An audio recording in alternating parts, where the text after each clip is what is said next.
क्या हो गया? हाँ भाई, जेनेटिक्स शुरू कर दी थी, इंट्रोडक्शन सारी हो चुकी, ठीक है। टर्मिनोलॉजी कर रहे थे बेटा, क्या कर रहे थे? टर्मिनोलॉजी। टर्मिनोलॉजी में पहली जो टर्म थी उसके बारे में हमने बहुत अच्छे डिटेल से पढ़ लिया था। पहले क्यों, कहीं पढ़ ली थी, है ना। चलो थोड़ा सा क्विक रिवीजन करवा देता हूं। हाँ भाई बताओ, जीन के बारे में बताया था। रानी बताइए बेटी, जीन के बारे में क्या बताया था? ले, हाँ बोलो। हाँ भाई, फिजिकल और और फंक्शनल यूनिट ऑफ इनहेरिटेंस, यही बताया था। और क्या बताया था इसके बारे में? केमिकली सेगमेंट ऑफ डीएनए, वाह सारा याद आपको तो। सेगमेंट ऑफ डीएनए ये भी बताया था। इसके अलावा आपको मैंने एक और चीज क्लियर करी थी, क्रोमाटिन, क्रोमोजोम, डीएनए और जीन, इनको भी क्लियर कर लिया था हमने, ठीक है ना। इससे पहले जो जीन है, जीन के बारे में जो आपके कौन आए थे? मेंडल आए थे। मेंडल से पहले पहले मेंडल थे। मेंडल ने जीन को क्या बोला? फैक्टर। क्या बोला बेटा? फैक्टर। और इसके बाद जोहानसन, इसने नाम दिया जीन का। इसने क्या नाम दिया? जीन का, ठीक है। अब यहां पर हमने एक और चीज की थी कि भाई हमारे पास क्या है? हमारे पास एक सेल है। क्या है? सेल। यहां पर मान लो कि हमारे पास एक सेल है। सेल के अंदर क्या है बेटा? न्यूक्लियस है। क्या है? न्यूक्लियस है, ठीक है। ये आपका न्यूक्लियस है और ये आपका सेल है। तो यहाँ डीएनए कैसा है? डीएनए हमारा इस प्रकार से डीएनए है, सही है। उसके बाद हमने बोला कि डीएनए थोड़ा सा क्या हो गया? कंडेंस हो गया। क्या हो गया? कंडेंस हो गया। और उसके बाद हमने क्या बनाया? उसके बाद हमने बोला कि इस प्रकार से आपका क्या बन गया? क्रोमोजोम बन गया। क्या बन गया? क्रोमोजोम। तो ये जो पोर्शन है ये डीएनए है, जो क्या है? ओपन है एक तरीके से। डीएनए ओपन होता है, ठीक है, जब इसकी जरूरत होती है। यहां पर कंडेंस फॉर्म है, कंडेंस फॉर्म ऑफ डीएनए है, जिसको हमने नाम दिया क्रोमाटिन का। क्या नाम दिया बेटा? क्रोमाटिन का। और ये क्या है? हाईली कंडेंस्ड है, हाईली कंडेंस है। इसको हमने बोला क्रोमोजोम। क्या बोला? सही है। अब साथ में क्या है? यहां पर कुछ प्रोटीन भी है। क्या है? प्रोटीन है, जो हिस्टोन प्रोटीन है। क्या है बेटा? ये हिस्टोन प्रोटीन है, जो किसमें हेल्प करते हैं? हेल्प करते हैं पैकेजिंग ऑफ डीएनए। ये नेक्स्ट चैप्टर में हमारा टॉपिक रहेगा, पैकेजिंग ऑफ डीएनए। सेल छोटा है, डीएनए की लेंथ जो है काफी लंबी है, इसलिए उसको पैक करना जरूरी है। कल इसका हमने छोटा सा एग्जांपल क्या लिया था कि उड़ती हुई पतंग है, जो धागा आसमान तक जा रहा है आपका, वो डीएनए है। जब वो उसको इकट्ठा करते हैं जल्दी जल्दी, जैसे बोलते हैं ना आंधी आ गई या पेरेंट्स ने आपको बोल दिया जल्दी नीचे आओ, इकट्ठा करते हो, नीचे इकट्ठा हो गया, वो क्रोमेटिन है। और जब आपने रील के ऊपर लपेट दिया, वो क्रोमोजोम है आपका। समझ में आई? अब यहां पर जीन कहां है? यहां पर जीन कहां है? ये सेगमेंट, ये सेगमेंट, ये सेगमेंट, ये सेगमेंट, ठीक है ना। ये जीन्स हैं आपके। ये क्या है? जीन्स है। जीन्स क्या कर रहे हैं? Control the character, control the character और कोड्स फॉर प्रोटीन्स। समझ में आया? फिर मैंने आपसे क्वेश्चन किया था कि जो जीन है वो कहाँ है आपका पाया जाता है, डीएनए पर, क्रोमेटिन पर, या क्रोमोसोम पर, या all of the above? Answer क्या था? All of the above. Concept clear हो गया सही से? ठीक है, कल भी किया था। ओके, डस्टर कहाँ है? डस्टर कहाँ गया भाई? मिल गया, मिल गया। ओके, क्रोमोसोम और जीन, ठीक है ना, इनका हो गया भाई क्लैरिटी हमारा। अब हम अगली जो टर्म है वो देखते हैं, वो है बेटा हमारी एलील। क्या है? एलील के बारे में बताना थोड़ा सा। Alternative form of gene, alternative form of A gene. ये बहुत ही मतलब बेटा ना इसको खोपड़ी में अच्छे से डाल लो, ठीक है। कोई भी एक जीन है किसी एक कैरेक्टर के लिए है, कोई भी एक जीन है वो किसी एक कैरेक्टर को कंट्रोल कर रहा है, लेकिन उसकी अल्टरनेटिव फॉर्म्स को भी वो कंट्रोल करता है। तो उसकी जो अल्टरनेटिव फॉर्म्स हैं वो क्या है? एलील्स हैं। जैसे मान लो कि हमारे पास एक कैरेक्टर है, हमारे पास एक कैरेक्टर है colour of eyes, colour of eyes, इसे एक जीन कंट्रोल कर रहा है। लेकिन ये क्या है, दो तरीके से हो सकता है, किसी की आइज ब्लैक हो सकती हैं, तो किसी की आइज ब्लू हो सकती हैं। तो ये ब्लैक और ब्लू जो है अल्टरनेटिव फॉर्म है जो जीन कंट्रोल करता है। वही जीन है, उसकी एक फॉर्म तो ब्लैक को कंट्रोल कर रही है और एक फॉर्म ब्लू को कंट्रोल कर रही है। बेसिक चीज वही है। जैसे आप इसको आप ये मान सकते हो कि आपके पास जैसे मान लो भाई हलवा है, वो सूजी का भी हो सकता है और वो किसका हो सकता है? ब्रेड का भी हो सकता है, आटे का भी हो सकता है, ठीक है ना। बेसिक जीन है लेकिन उसकी वेरिएंट है, उसके जो वेरिएंट है वो एलील है जो किसी कैरेक्टर को कंट्रोल करते हैं, किसी ट्रेट को कंट्रोल करते हैं।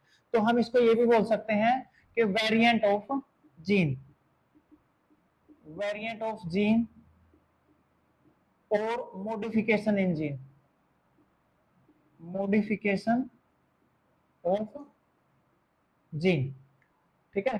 ट्रैक्टर है, सोनालिका है, स्वराज है, ठीक है तो ट्रैक्टर लेकिन अलग अलग वैरायटी है, ठीक है। तो इसी प्रकार से एलील क्या है? अल्टरनेटिव फॉर्म ऑफ जीन है।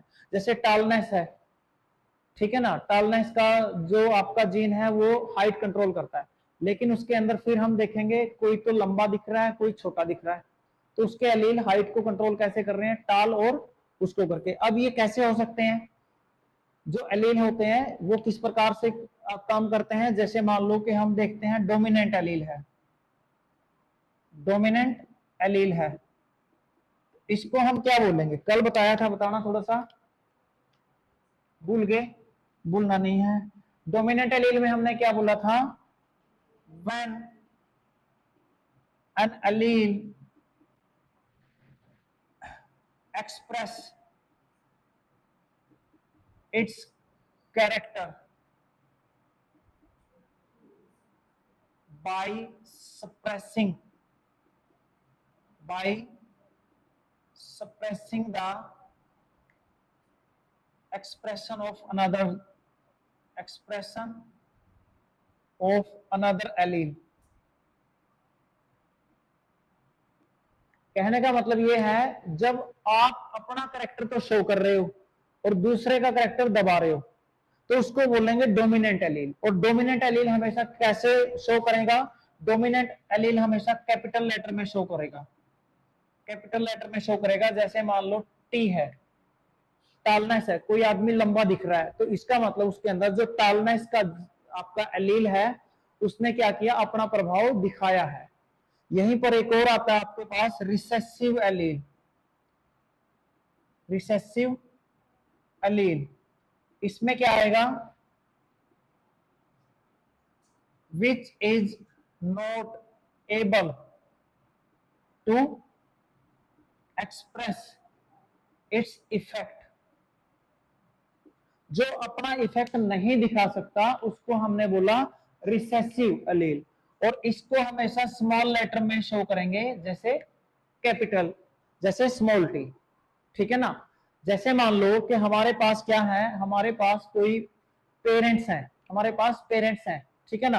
वो पेरेंट्स क्या हैं, जैसे मान लो कि हमारे पास पेरेंट्स हैं T T into T T, ये हमारे पास मेल पेरेंट है और ये हमारे पास फीमेल पेरेंट है। जब इनके गैमीट बनेंगे तो कैसे बनेंगे, इस प्रकार से बनेंगे और ये इस प्रकार से बनेंगे।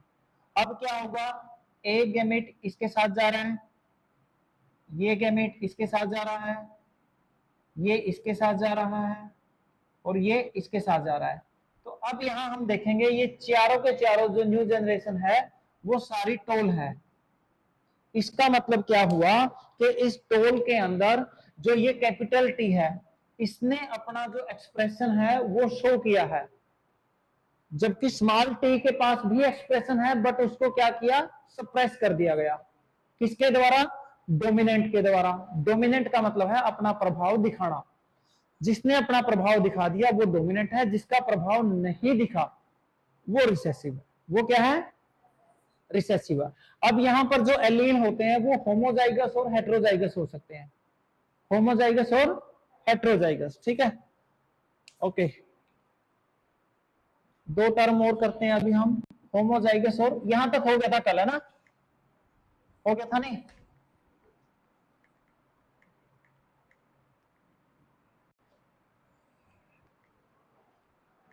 अभी ध्यान दें भाई, दो टर्म हमारे पास हैं, होमोजाइगस,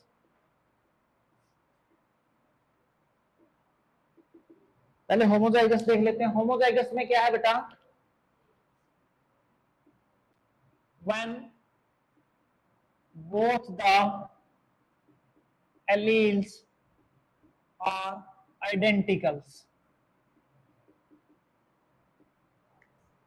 ठीक है। और हेट्रोजाइगस क्या है,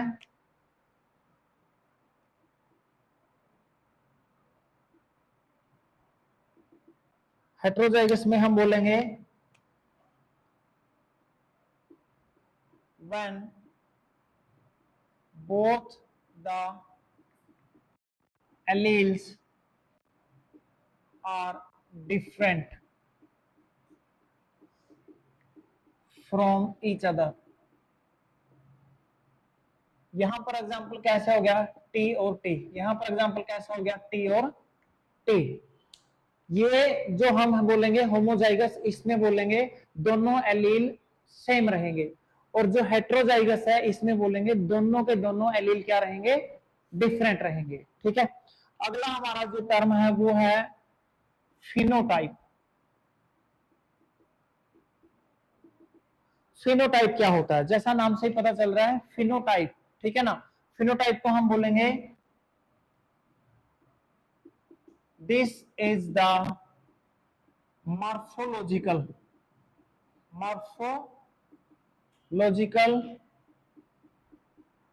अपीयरेंस ऑफ एन इंडिविजुअल। कोई भी इंडिविजुअल है वो हमें बाहर से कैसा दिखाई दे रहा है, what is his external expression, ठीक है ना। उसका जो एक्सटर्नल एक्सप्रेशन है, उसका जो एक्सटर्नल एक्सप्रेशन है भाई, उसको हमने नाम दे दिया फिनोटाइप का। मान लो कोई इंसान है वो क्या है, टोल है, वो क्या है, टोल है। तो हम ये नहीं देख रहे कि वो जेनेटिकली कैसा है, हमने सिर्फ ये देखा कि भाई ये क्या है, इसकी हाइट है, ये कैसा है, टोल है। लेकिन जीनोटाइप क्या होता है,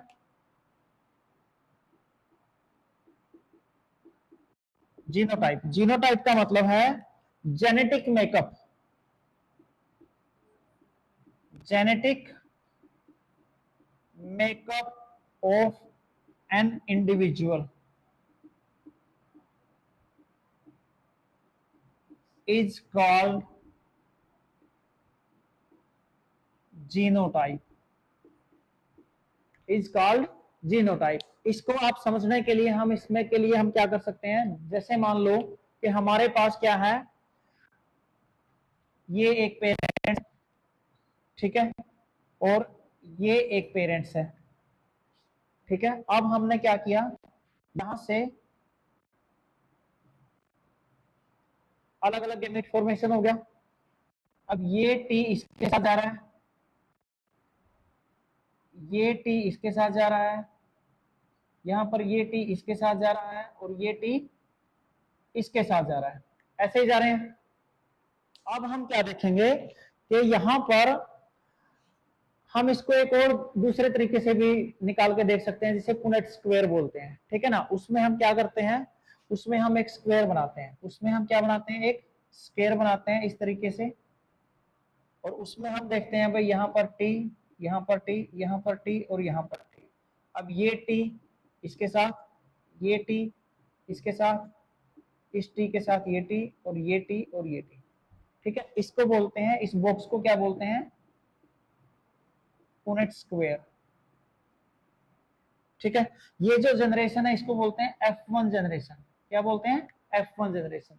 अब हम यहाँ क्या देखने की कोशिश कर रहे हैं, हम यहाँ फिनोटाइप और जीनोटाइप को क्लियर कर रहे हैं बेटा। इस बॉक्स के अंदर या यहाँ पर हम क्या देखते हैं कि हमारे पास दो प्रकार के ऑर्गेनिजम्स हैं। एक तो क्या है, जिसके अंदर कैपिटल टी है, वो तीनों को हम बोलेंगे टाल है।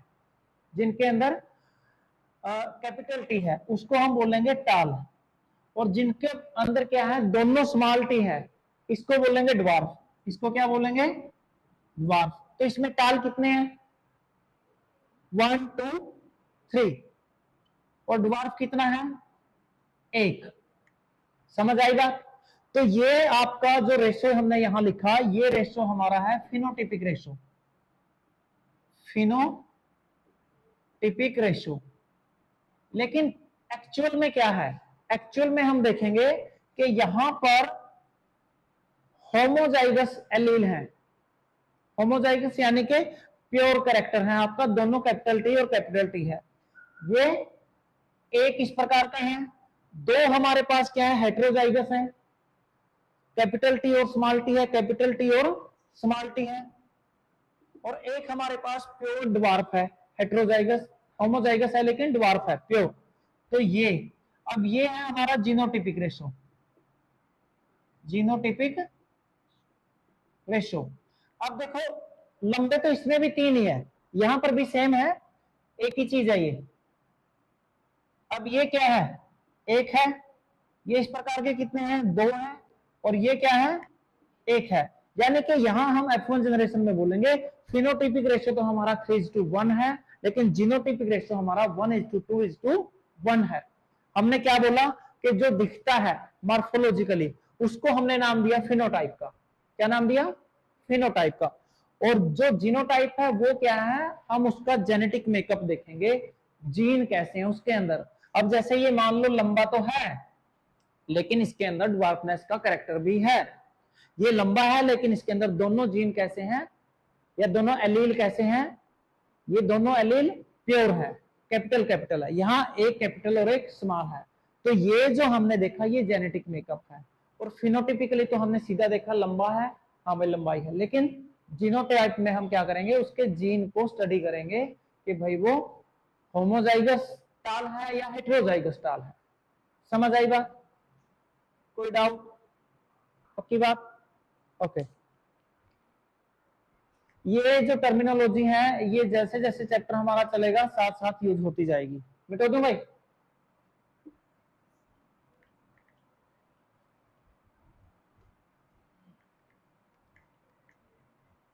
अब 2 टर्म और हम इसमें यूज करते हैं, hybridisation and hybrid, hybridisation and hybrid.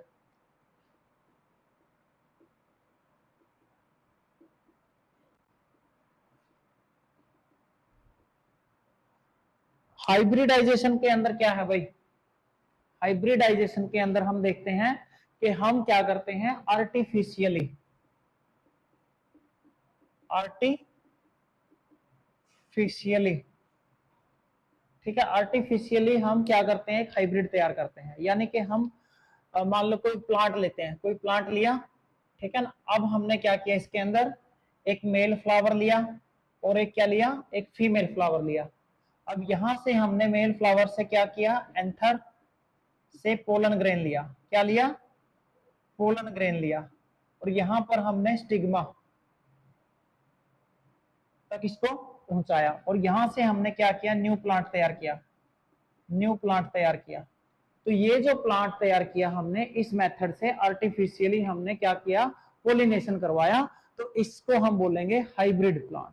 क्या बोलेंगे, हाइब्रिड प्लांट। और जो ये प्रोसेस है इसको बोलेंगे हाइब्रिडाइजेशन।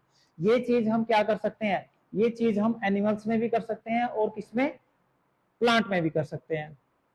किस लिए करते हैं ये हम, इसमें हम करते हैं कैरेक्टर्स, नए कैरेक्टर्स बिल्ड करने के लिए, या जैसे प्लांट्स में करते हैं तो क्रॉप इंप्रूवमेंट के लिए। जैसे अभी हमारे पास ना, जैसे धान की खेती लगाते हैं हम, उसमें अलग अलग वैरायटी की धान हमारे पास है, तो वो सारी की सारी कैसे आती है, वो सारी की सारी हाइब्रिडाइजेशन द्वारा हम कलेक्ट करते हैं। इसी प्रकार जैसे हम पशुओं में क्या करते हैं, उनकी ना ब्रीड को इंप्रूव करने के लिए हम आर्टिफिशियल इंसेमिनेशन करते हैं, एआई करते हैं, ठीक है ना। तो जो कैरेक्टर हमें चाहिए उस कैरेक्टर को हमें लेने के लिए हम क्या जाते हैं, आर्टिफिशियल तरीके से ये प्रोसेस करते हैं, इसे कहते हैं हाइब्रिडाइजेशन। और जो प्रोडक्ट बनता है उसको कहते हैं हाइब्रिड। क्या कहते हैं, हाइब्रिड। यहाँ पर हमारी जो टर्मिनोलॉजी है वो मेन खत्म हो गया। अब हम बढ़ते हैं क्रॉसेज की तरफ। किसकी तरफ, क्रॉसेज।